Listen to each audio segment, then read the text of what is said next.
네, 안녕하세요. BMW를 사랑하는 고객 여러분, 비근석입니다. 오늘은 제가 지금 차량을 바꾼 지가 12월 30일 날 바꿨으니까 2개월하고도 15일 정도 지났습니다. 2달 반 정도 차량을 운행하면서 전기차의 장단점, 그리고 여러가지 궁금하셨던 부분들, 그리고 저 또한 궁금했던 것들, 장단점을 리뷰를 해보려고 합니다. 자, 시작하겠습니다. 첫 번째는 전기차 충전이 불편하지 않은가, 그 부분을 가장 많이 궁금해 하시는 부분인데요. 저 또한 전기차를 운행하기 전에는 이 부분이 가장 걱정이 됐던 부분이고요.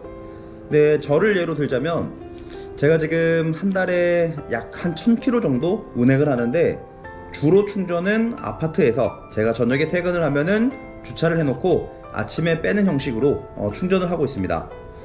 하루에 보통은 출근 거리가 한 10km, 그리고 주말에 가족들이랑 여행 다니는 정도, 그 정도 운행하고 있고요. 일주일에 약 한 250km 정도 탄다고 가정했을 때 보통은 한 3일에서 4일 정도 한 번씩 충전하는 편입니다. 추가로 주말에 커피숍을 가거나 아니면 공원 같은 곳을 간다고 하면 대부분은 충전기가 설치되어 있기 때문에 잠깐 충전해 준다면 일주일에 한 번 정도 완충을 하는 것 같습니다. 그런데 이제 많은 분들이 궁금해 하시는 게 장거리 갈 때 불편하지 않느냐예요. 저는 이제 인수한 지 3개월 차인데 가장 긴 장거리가 제가 지금 거주하는 강릉에서 청평, 왕복이었습니다. 한겨울에 영하 한 10도 정도에 다녀오느라 완충을 해도 왕복이 조금 어려운 수준이었고, 그때 당시에 완충된 주행 가는 거리가 약 380km 정도? 그 정도 됐습니다.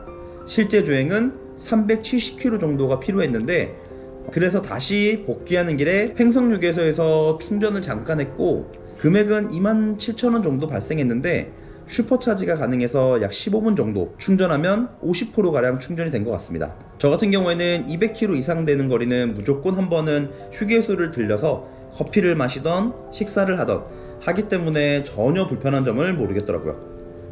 그리고 두 번째, 전기차 유지비입니다. 많은 분들이 전기차를 생각하시는 이유 중에 하나가 유지비일 텐데요. 유지비는 어떨지 따져보겠습니다. 저는 12월 말에 출고를 하고 약 3개월 동안 운행하면서 2627km 정도를 운영했습니다. 한 건을 제외한 나머지는 모두 차지비 카드로 결제를 했습니다. 자, 보시면 첫 충전이 12월 31일, 차량 받고 그 다음날 충전을 한 게 처음 충전한 거고요. 총 충전한 금액은 차지비 카드가 255,403원, 그리고 고속도로 휴게소 슈퍼차지에서 충전한 금액이 27,000원, 총 282,403원 충전을 했고, 같은 차량인 520i 가솔린 모델로 계산을 해보면 공식연비 12.1리터당 킬로미터 나누면 약 217리터 가량을 사용한 셈입니다.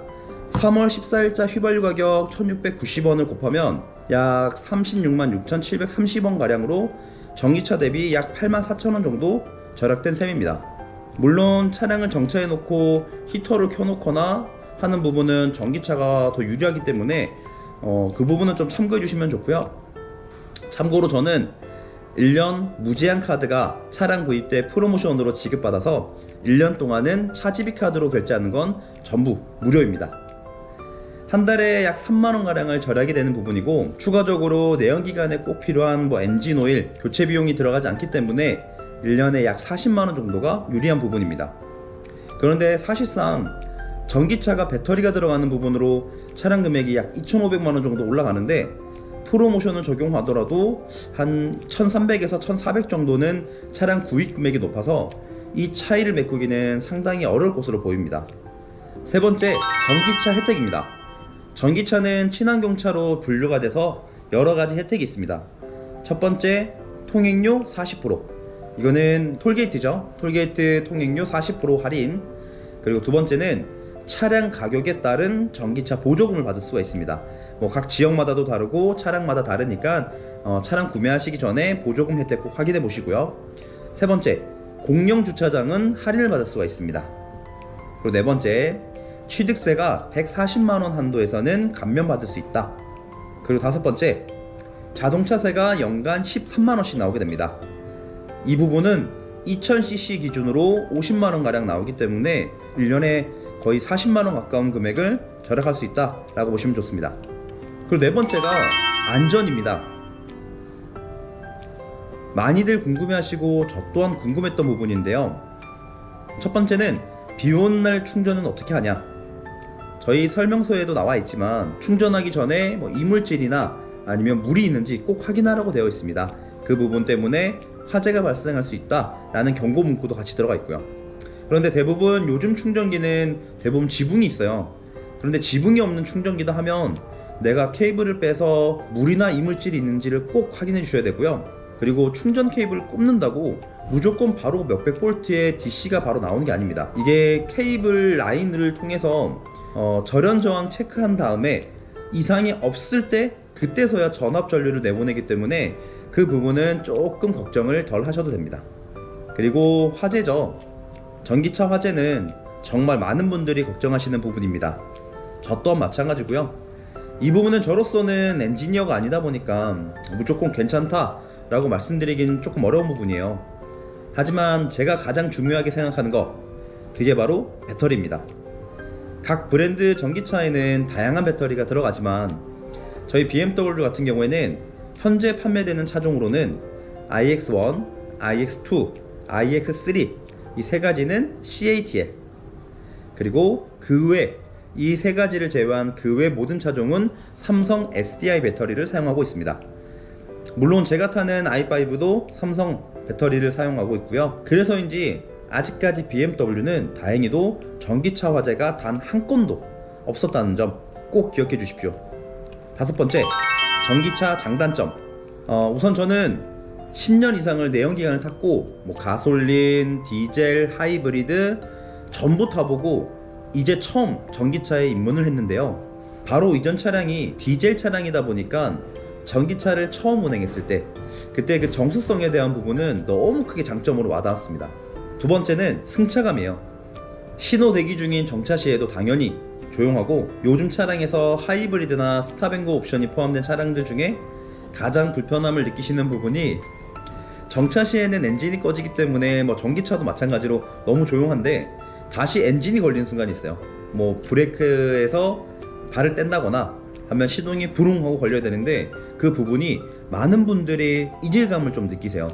그 이질감 때문에 스탑앤고 끄는 거 어떻게 끄냐 이런 거 많이 물어보시는데, 근데 이게 사실상 끄는 버튼이 나오긴 합니다만 매번 탈 때마다 눌러줘야 해서 불편한 부분이 있어요. 그래서 저 같은 경우에는 차라리 적응하시는 게 더 나을 거다 라고 말씀드리는 부분이고요. 그리고 세 번째, 내연기관처럼 미션이 존재하는 게 아니기 때문에 미션 충격에서도 자유롭고 처음부터 풀토크가 가능하다 라는 장점이 있습니다.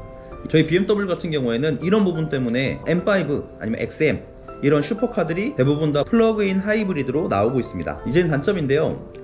첫 번째는 충전이에요.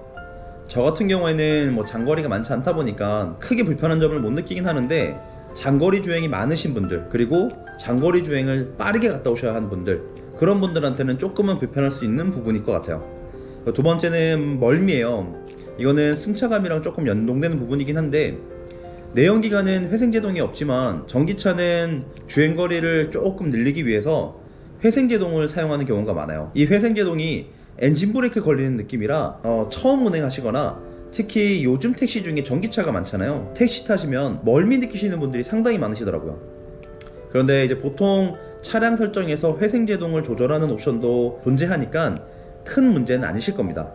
특히나 BMW, 저희 BMW 같은 경우에는 회생제동이 거의 느껴지지 못할 정도의 수준까지 낮출 수 있기 때문에 저는 이질감을 거의 못 느끼고 있습니다. 그리고 세 번째, 생각보다 유지비가 크게 와닿지 않는다입니다. 내연기관 대비 많은 초기 비용이 들어감에도 불구하고 이 부분을 유지비로 메꾸기란 상당히 어렵습니다. 물론 차후에 차량을 매각할 때 초기 비용만큼의 어느 정도 회수가 된다고 하면은 또 다른 얘기긴 하지만, 우선 차량을 운행하시면서 이 부분을 메꾸기란 어렵다라고 보셔야 합니다. 그러면 이런 부분들 다 종합했을 때 이런 분들한테는 전기차를 좀 추천하고 싶다라는 분들은, 첫 번째, 장거리 주행이 많지 않거나 장거리 시에 휴게소 한두 번은 꼭 들려야 하시는 분.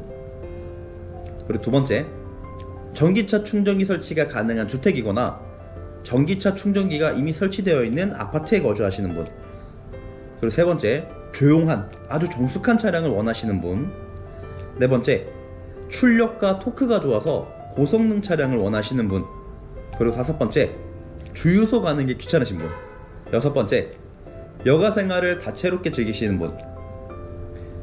이 여섯 가지 중에 뭐 한 세네 가지 정도가 해당되신다 그러면 전기차를 운영하시더라도 전혀 불편함을 못 느끼시고 아주 만족하시면서 차량 운영을 하실 수 있을 겁니다. 저 같은 경우에는 이게 지금 여섯 가지가 전부 다 해당되다 보니까 저 같은 경우에는 전기차 정말 120% 만족하고 타고 있고요. 저희 와이프도 마찬가지예요. 운전을 주로 와이프도 많이 하는데 와이프도 다음 차량은 무조건 전기차로 구매를 하겠다 라는 마인드입니다. 이 영상 보시면서 전기차에 대한 또 다른 궁금점이 있으시다면 댓글이나 아니면 DM, 카카오톡 편하게 연락 주시고요. 또 재밌는 내용으로 또 찾아뵙겠습니다. 감사합니다.